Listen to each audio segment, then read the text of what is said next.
Hello everyone, this is the 20th lecture of the course on principles of behavioral economics, and in this module we are going to discuss Bayesian updating and confirmation bias. So, this is sort of a continuation of the previous module where we introduced Bayes' rule along with several other basic probability rules or conditions along with definitions. Now, what is Bayesian updating? Bayes' rule is often thought to capture how we should update our beliefs in light of new evidence. We update beliefs in light of new evidence all the time. In everyday life, we update our belief that a particular presidential candidate will win the election in light of evidence about how well he or she is doing. The evidence here may include poll results, our judgments about his or her performance in presidential debates and so on. This is also very much observed in the context of financial markets. We update our belief, our observations based on the evidence on a daily basis. Accordingly, we take decisions about which stock to invest in, whether to invest in a particular or stay invested in a particular stock, whether we should withdraw our investment from a particular stock and things like that. In science, we update our assessment about the plausibility of a hypothesis or theory in light of evidence which may come from experiments, field studies or other sources. Consider for example, how a person's innocent belief that the earth is flat might be updated in light of the fact that there are horizons, the fact that the earth casts a circular shadow onto the moon during a lunar eclipse, and the fact that one can travel around the world. So, with these further evidences, you can always update one individual's idea about whether the earth is flat or it is round. Philosophers of science talk about the confirmation of scientific theories. So, the theory of how this is done is called confirmation theory. Bayes' rule plays a critical role in confirmation theory. To see how this works, think of the problem of belief updating as follows. What is at stake is whether a given hypothesis is true or false. If the hypothesis is true, there is some probability that the evidence obtains. If the hypothesis is false, there is some other probability that the evidence obtains. So, in both cases, the evidence obtains probability is actually is going to change. Now, we will give an example. Let H stand for the hypothesis and E for the evidence.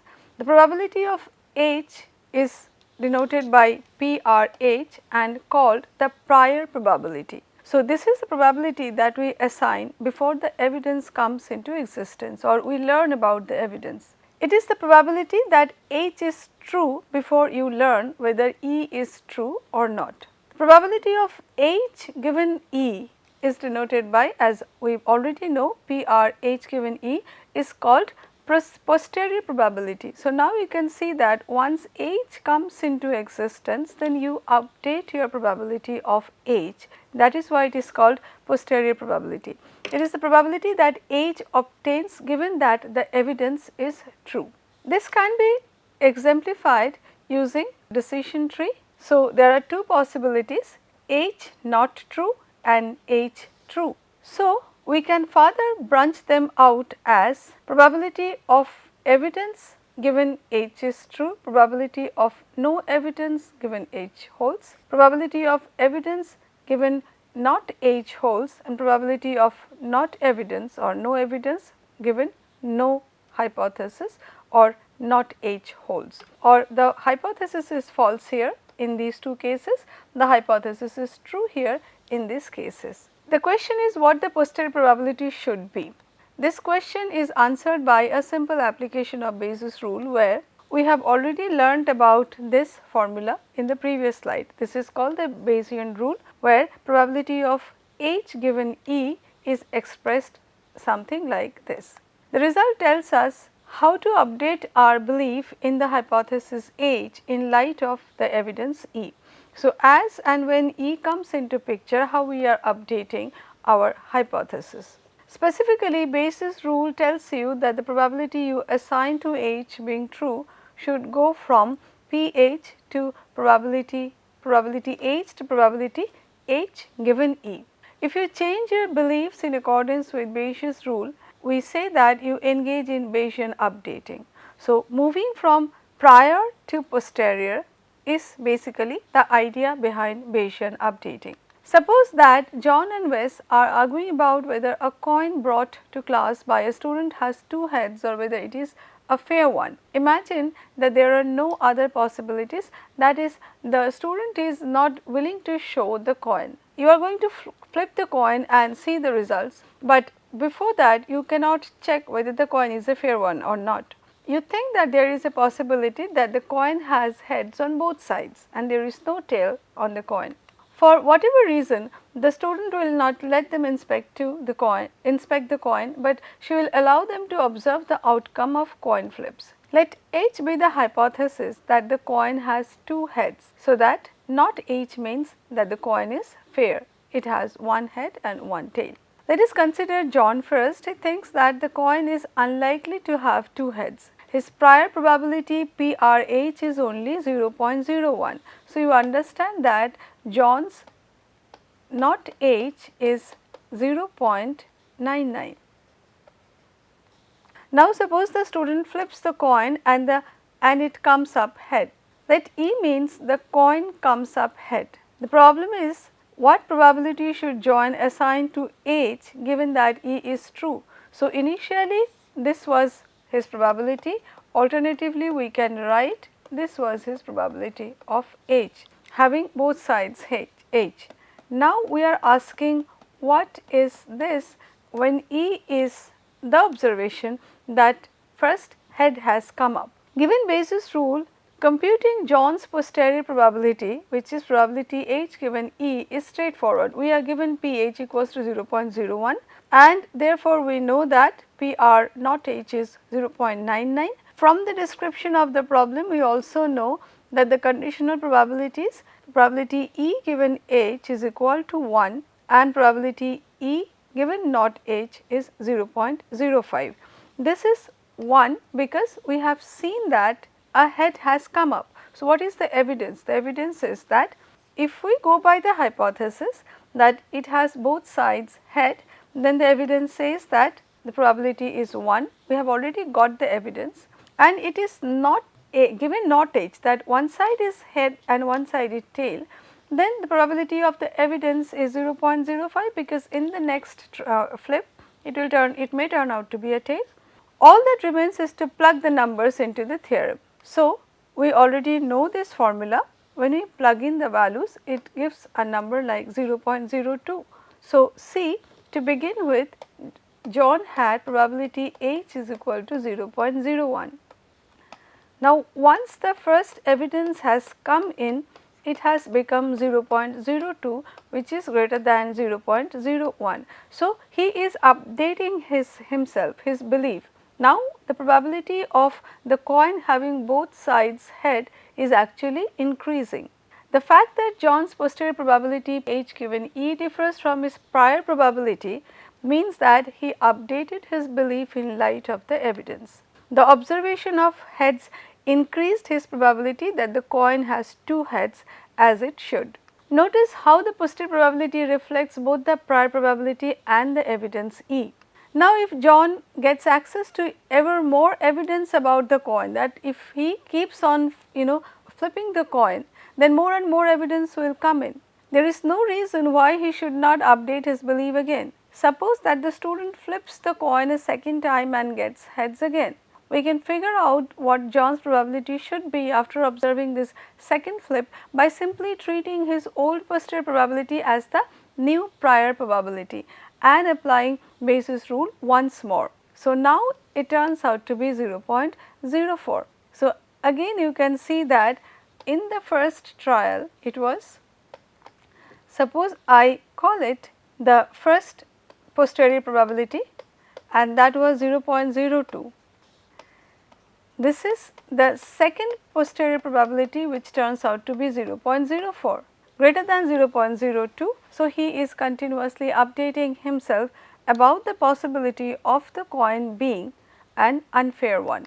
Posterior probability increases even more after he learns that the coin came up heads the second time. This is the observation from the second flip. Now, we consider a figure that illustrates John's and Bayes' posterior probabilities develop as the evidence comes in. Notice that this is the diagram. So, this is John's and this is Bayes. Notice that over time both increase the probability assigned to the hypothesis. So, as the number of trials increases, their posterior probability increases. This is the process of updating oneself. Also, that their respective probabilities get closer and closer. So, they are also merging and actually merging towards 1. So, after several trials, the probability, posterior probability would be 1 if there is continuous, continuously heads keep on coming up. As a result, over time, say after some 15 to 20 trials, they are in virtual agreement that the probability of the coin having 2 heads is almost 100%. So, which means probability is 1. So, this is the process of Bayesian updating. One striking feature of Bayesian updating is that John and Wes come to agree on the nature of the coin so quickly. After only about 15 flips of the coin, both assign probability of almost 100% to the possibility that the coin had 2 heads. People sometimes refer to this phenomenon as washing out of the priors. The priors are completely washed out. They have updated their posteriors to such a level that the prior does not have any impact on this anymore. That is, after so many flips, John and Wes will assign roughly the same probability to the hypothesis independently of what their priors used to be. We have not talked about here the priors of Wes, but generally the picture probably showed that he would start with somewhere like 0.5. This represents a hopeful picture of human nature. When rational people are exposed to the same evidence over time, they come to agree regardless of their starting point. So, even if two people are starting from a very different point, evidence gradually convinces them to come to a common ground, come to a common agreement. In real life, unfortunately, people do not in general come to agree over time, at least sometimes. Sometimes that is because they are exposed to very different evidence. Conservatives tend to read conservative newspapers and blogs that present selected information because it supports conservative viewpoints. Liberals tend to read liberal newspapers and blogs that present selected information because it supports liberal viewpoints. So, we generally read things, try to explore things which are in support of our already existing viewpoints. Yet, sometimes people have access to the very same evidence presented in the very same way as Wes and John do, but nevertheless fail to agree over time. Why is this? So, there are two possibilities. One possibility is that I am continuously sticking to certain things which support my viewpoint. So, as a result of which I do not agree with individuals, those who have a different opinion. The second point is that even if there are evidences, still I do not update my posterior, or I do not come to a convergence with other people with whom I generally to begin with did not agree. So, we fail to agree over time despite of having several evidence. Why this happens? So, this is something called confirmation bias. Part of the story is a phenomenon that psychologists call confirmation bias, a tendency to interpret evidence as supporting prior beliefs to a greater extent than warranted. In one classic study, participants who favored or opposed the death penalty read an article containing ambiguous information about the advantages and disadvantages of the death penalty. Rather than coming to agree as a result of being exposed to the same information, both groups of people interpreted the information as supporting their beliefs. That is, after reading the article, those who were previously opposed to the death penalty were even more strongly opposed, and those who favored it were even more in favor.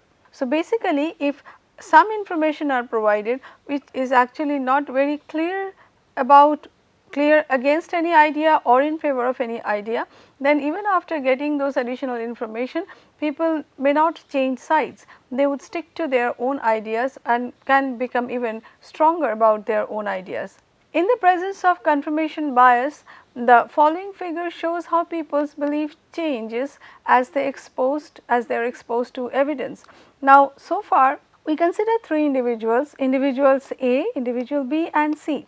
As usual, we are having number of trials. Here trials basically giving exposure to information to the individuals, and these are the posterior probability. Now, individual A and B, they are behaving more like John and Wes, that with trials are updating their posterior probability and converging to 1. But look at individual C, he actually began from a particular point and stayed there, it was very close to 0 and his posterior probability does not change much, it actually rather converges to 0.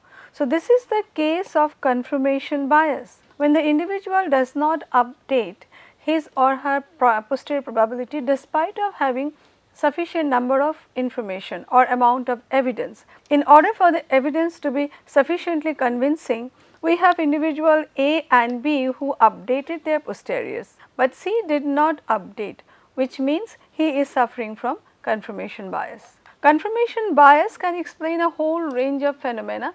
It can explain why racist and sexist stereotypes persist over time. A sexist may dismiss or downplay evidence suggesting that girls are good at math and men are able to care for children, but be very quick to pick up on any evidence that they are not. A racist may not notice all the people of other races who work hard, feed their families, pay their taxes and do good deeds, but pay a lot of attention to those who do not. So, again and again we see examples where we are trying to tell you that if people are suffering from confirmation bias, then they will pick up evidences which are going to support their own existing beliefs, and that is why the posteriors are not updated. Confirmation bias can also explain why people gamble. Many gamblers believe that they can predict the outcome of the next game in spite of overwhelming evidence that they cannot. So, why this is happening? Because if the gambler notices all the cases when he did predict the outcome and fails to notice all the cases when he did not, then of course he would go ahead with the situations or events where he did the prediction well, and as a result of which he always keeps on thinking that I am going to do good. He forgets or ignores the evidences where he did not do good and continues with gambling. So, this is again a case of confirmation bias. The same line of thinking can explain why so many people think that they can beat the stock market in spite of evidence that you might as well pick stocks randomly. Finally, confirmation bias can explain how certain conspiracy theories survive in spite of overwhelming contradictory evidence. The conspiracy theorist puts a lot of weight on morsels of evidence supporting the theory and dismisses all evidence undermining it. Scientists, by the way, are not immune from confirmation bias either. Philosopher of science Karl Popper noted how some scientists find data supporting their theories everywhere. So, he describes his encounter with Alfred Adler, the pioneering psychoanalyst. In Popper's words, once in 1919, I reported to him a case which to me did not seem particularly Adlerian, but which he found no difficulty in analyzing in terms of his theory of inferiority feelings, although he had not even seen the child. Slightly shocked, I asked him how he could be so sure. Because of my thousand-fold experience, he replied, whereupon I could not help saying, and with this new case, I suppose your experience has become 1001-fold. So, basically this is a case of confirmation bias. Just having seen the 1000 cases, 1000-fold experience he is referring to, he takes that 1000-fold experience to the 1001 as well. Instead of checking that child or probably inspecting the child personally, he just went for a generalization, continuing with his belief related to similar cases. So, that is why it becomes a case of confirmation bias. Popper's description makes it sound as though Adler is suffering confirmation bias in a big way. Sadly, it is easy to find similar examples in economics as well. Because of how easy it is to confirm just about any theory, Popper ended up arguing that the hallmark of a scientific theory was not the fact that it could be confirmed, but rather that it could be at least in principle be falsified, shown to be false by empirical observation. Psychological research suggests that confirmation bias is due to a number of different factors. First, people sometimes fail to notice evidence that goes against their beliefs, whereas they quickly pick up on evidence that supports them. Second, when the evidence is vague or ambiguous and therefore admits of multiple interpretations, people tend to interpret it in such a way that it supports their beliefs and would reject all those possibilities that would not support their beliefs. Third, people tend to apply a much higher standard of proof to evidence contradicting their beliefs than to evidence supporting them. With this, I come to the conclusion of this module, where we have talked about Bayesian updating and confirmation bias and application of Bayesian updating. Essentially, confirmation bias is the situation where Bayesian updating does not happen. In the next modules, we will carry forward with further discussions on applications of probability in the field of risk measurements, taking them up to the context of prospect theory. Thank you.